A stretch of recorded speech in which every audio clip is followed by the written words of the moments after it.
According to Steve Rogers, if Caitlin wants a deal on a new car, she might want to check out the prices south of the border.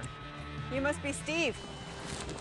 I am. I'm Erica. Hi, Erica. It's quite the ride you've got.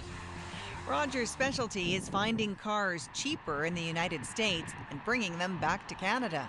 I bought one for my wife. The car was $60,000 in Canada, and I paid $40,000 in the U.S. For the same car. The exact same car.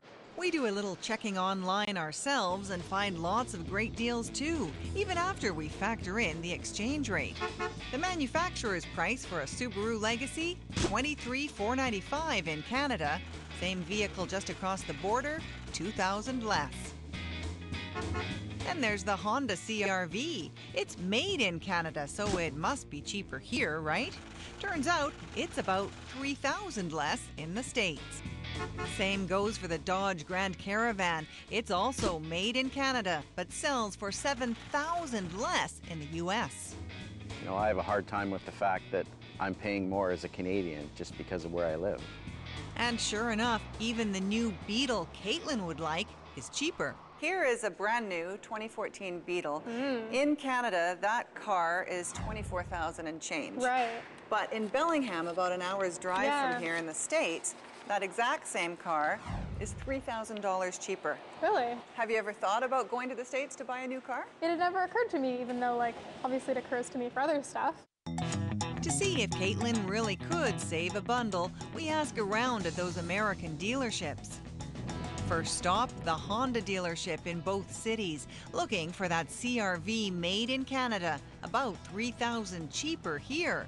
But what do we hear? Honda does not, and it's not us, Honda does not let us sell new cars to Canadian residents. Won't sell to Canadians? And when we test the Toyota dealerships, Cannot sell you a brand new car.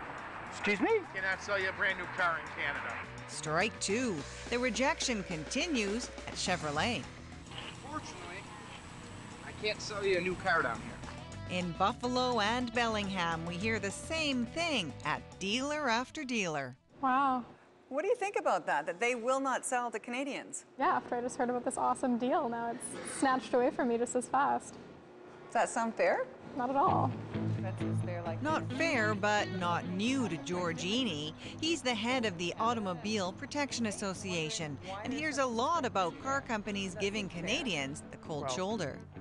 To Canadians, it's galling when a car made in Ontario costs more here than in the United States. We show Eny this memo we get our hands on from a car manufacturer a few years ago. It strongly discourages American dealers from selling to Canadians.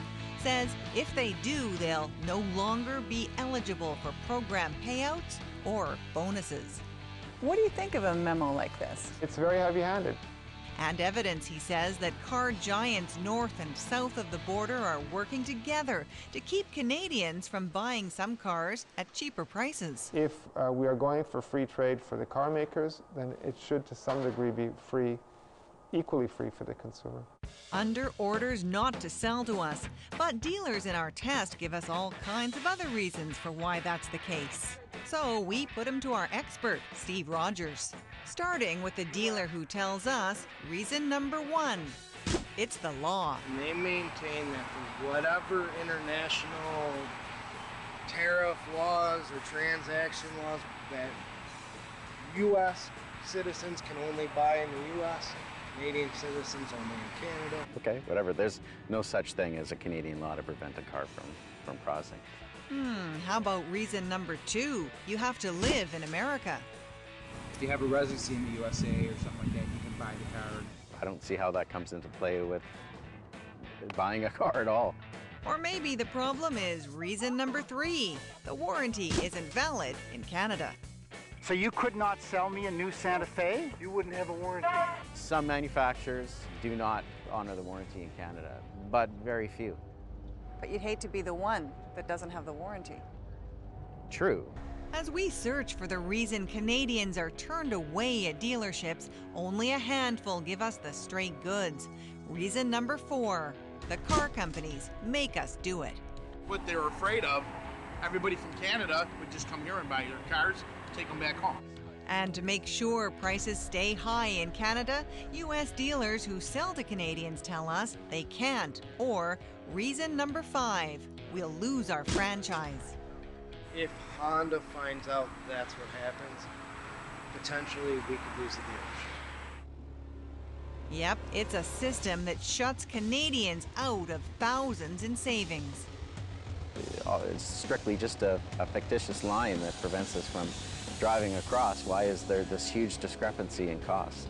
It's not impossible to buy a new car in the United States, but some car companies sure make it difficult, even for a pro like Steve. It's absolutely a battle. Every single time? Every single time. And you're the expert. One of the few exceptions to the rule, Ford. They'll sell a car to Canadians no problem, but you have to pay up front. So why are we paying more for cars than our American cousins? No one wants to talk about it, not the feds, and not the car companies we asked. Canadians shut out of cheaper deals in the States just doesn't make sense to Caitlin. That's crazy. It seems like that's always happening in Canada. Prices are jacked up all the time. For her, the car company capers just mean one thing. I think I'll be hopping the bus again. How much do you like that? Especially at this time of year, not so much.